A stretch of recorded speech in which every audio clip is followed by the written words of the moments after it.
2026 को सरकार ने आम लोगों की जेब पर खास ध्यान देते हुए तैयार किया है और इसको लेकर कई सारे बड़े ऐलान किए गए हैं, जिसमें आपकी रसोई से लेकर लाइफस्टाइल तक सब ध्यान में रखा गया है। बजट भाषण खत्म होते ही आम आदमी की जुबान पर बस एक ही सवाल होता है, मेरे लिए क्या सस्ता हुआ है और क्या महंगा हुआ है। आपको इस रिपोर्ट में हम इस पर विस्तार से जानकारी देंगे। नमस्कार, स्वागत है आपका जी न्यूज़ के डिजिटल प्लेटफॉर्म पर और मैं हूं आपके साथ कनिष्का मिश्रा।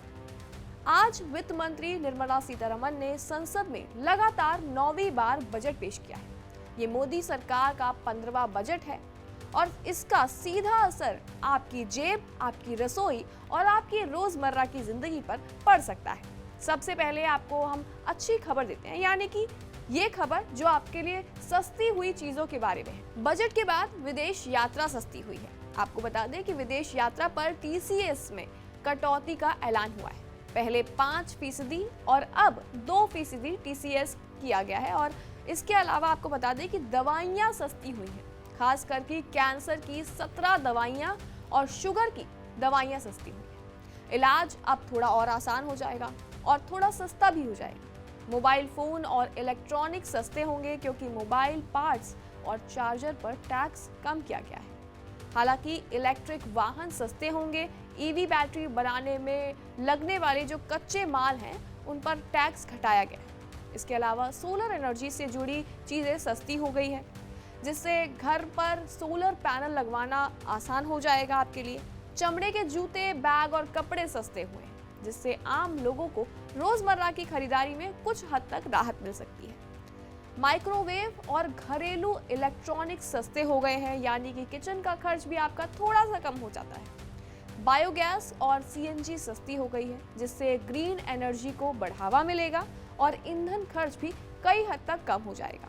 हवाई जहाज का ईंधन और विमान निर्माण से जुड़ी चीजें सस्ती हो गई हैं, जिसका असर आगे चलकर हवाई किराए पर पड़ सकता है और देखने को मिल सकता है। हालांकि बजट के बाद महंगी हुई चीजों की बात करते हैं तो शराब महंगी हो गई। बाहर खाना और पार्टी करना अब ज्यादा खर्चीला हो जाएगा। मिनरल्स और स्क्रैप महंगे हो गए हैं और जिससे निर्माण और इंडस्ट्री से जुड़ी चीजों की लागत बढ़ सकती है।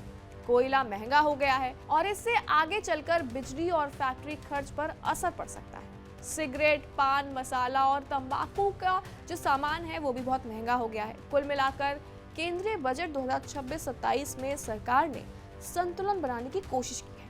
कुल मिलाकर बात तो ये है कि सरकार ने कंजम्पशन बूस्ट से ज्यादा प्रोडक्टिव सेक्टर्स को सपोर्ट करने का रास्ता बनाया है। जहां इस बजट के बाद कैंसर की दवाएं, कुछ मेडिकल उपकरण, न्यूक्लियर और ग्रीन एनर्जी से जुड़े सामान अपेक्षाकृत सस्ते हो सकते हैं, तो वही दूसरी तरफ फ्यूचर्स और ऑप्शन ट्रेडिंग काफी महंगा हो सकता है और शेयर बाय बैक पर टैक्स का बोझ बढ़ेगा। हालांकि इस बजट के बारे में आपकी क्या राय है, कमेंट सेक्शन में अपनी राय जरूर दें और ऐसी तमाम जानकारियों के लिए बने रहे जी न्यूज़ के साथ।